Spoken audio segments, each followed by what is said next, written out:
Bonjour, je suis Monsieur Alain-Glove René, administrateur de base de données, concepteur, développeur informatique. Aujourd'hui, dans le cadre du cours sur les bases de données, nous allons étudier les processus, et plus précisément le processus Database Writer ou Dirty Buffer Writer.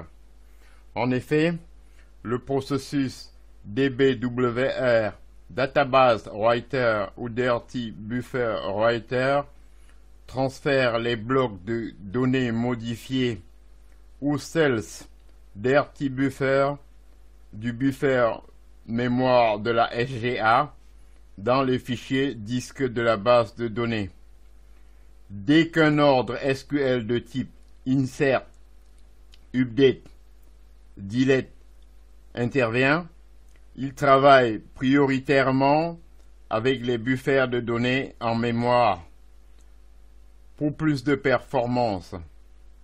Les données non modifiées sont copiées dans la zone d'annulation ou undo de la SGA et les données modifiées dans les zones des buffers de données.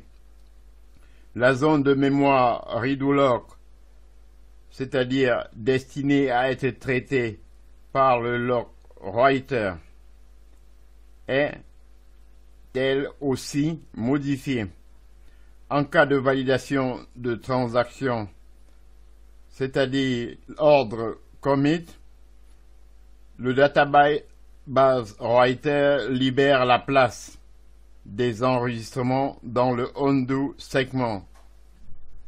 S'il y a annulation de transaction ou rollback, les enregistrements non modifiés lus dans le undo segment supprimeront les enregistrements modifiés en buffer de données et rétabliront leur état initial.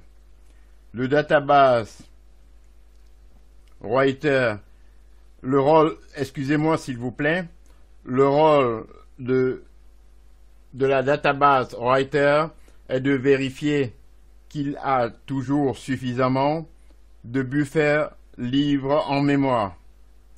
Comme le nombre de blocs existants en mémoire est fixe, chaque buffer modifié ou cells diminue le nombre de buffers libres disponibles.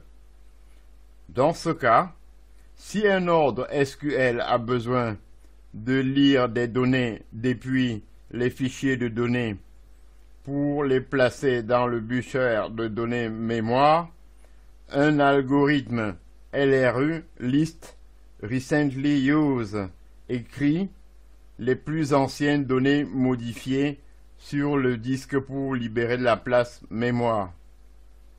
En effet, pour optimiser les entrées-sorties disques, les écritures dans les fichiers de la base de données sont différées. La sécurité des transactions est assurée par le fichier redo-lock et le processus LGWR, c'est-à-dire lock writer. Le comportement de la database writer ou DBWR est contrôlé par le paramètre d'initialisation DBWriters qui permet de démarrer plusieurs processus DBWR afin d'augmenter le taux d'écriture sur disque dans des systèmes